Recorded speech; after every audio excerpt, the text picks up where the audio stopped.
ารวัตรมาผักผีผักนอกนะพี่น้องเนาะ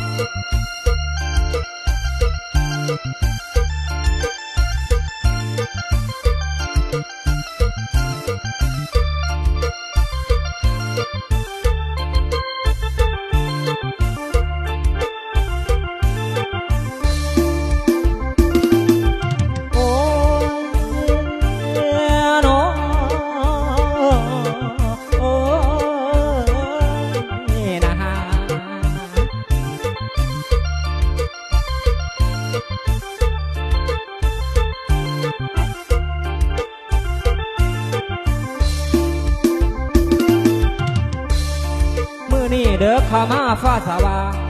มือนี่เด้อข้ามาฟ้าสว่างสว่างยามนอนอายจิงมาซ่อนบ่อนคนงามข้ามืออายอยากยับเขาไก่เจ้าเอาต่อพานางละนา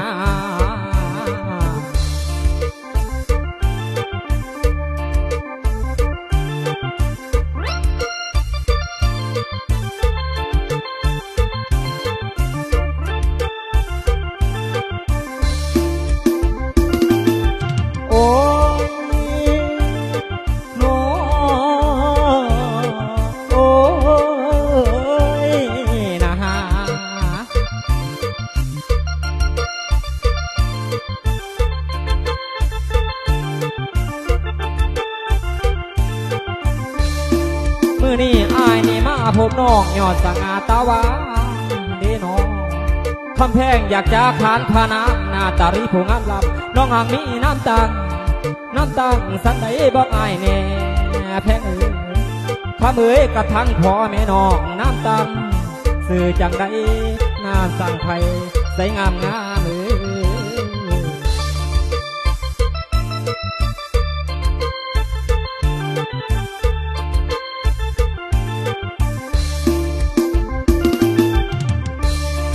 ข้าเอ๋ยสาใจน้อบักอ้ายอยากได้เมื่อเป็นสาไพ่ให้แม่ยาได้เสยสมเบิ่งดี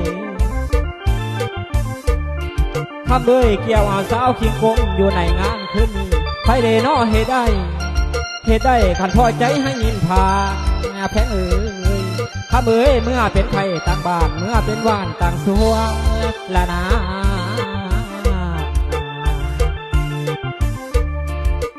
นี่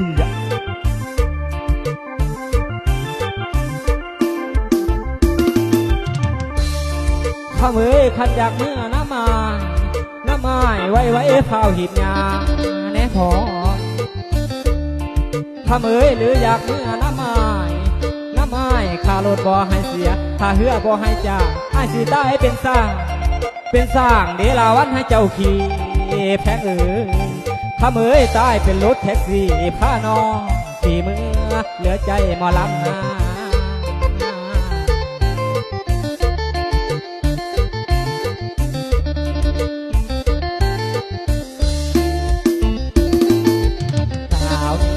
คำหน้า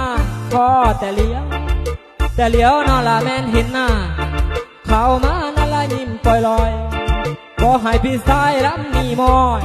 ขนำน้องว่าจังใดละคนละไทยเด้อละแม่นคือน้องเอาไผ่เด้น้องนั่นละมาซ่อนบอนเอาบ่อทรายนอละแม่นหนักห่อเอาบ่แม่นหนักลำแก้มอำทำสียักนี่ยำน้ำมือพันติ่งแข้งสาวนั่งยะสู่ว่าพันใบขาสาวนั่งยะสู่หอพันติ่งทองอย่าสู่ติ่งโอ้ยนั่นละนาสีหน้านวลนี่นะละนาสีหน้านวลนี่เอ่ยจากเมื่อเป็นเคยผ่านางดี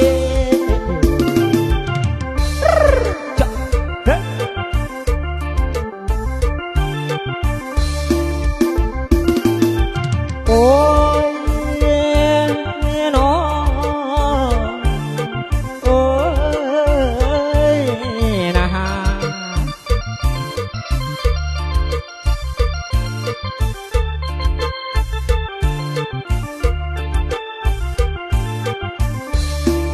แพงคันว่าโจบคือน้องอยากดมดิ้นว่าเจ้านางงาแพงพระเมยคนขี้ลายจังอยากดมแกบัดเถื่อนอนมาอ่อนสอดดี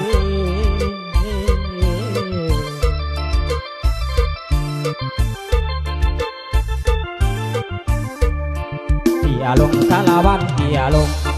เตียลงสารวันเตียลงเตียงามงามให้มันต่ำจำดินเอาเตียงามงามให้มันต่ำจำดินลุกขึ้นสารวันลุกขึ้นลุกขึ้นแล้วก็ขอเชิญพรต่อเชิญแม่เชิญพรนี่มามวนน้ำกันสารวัน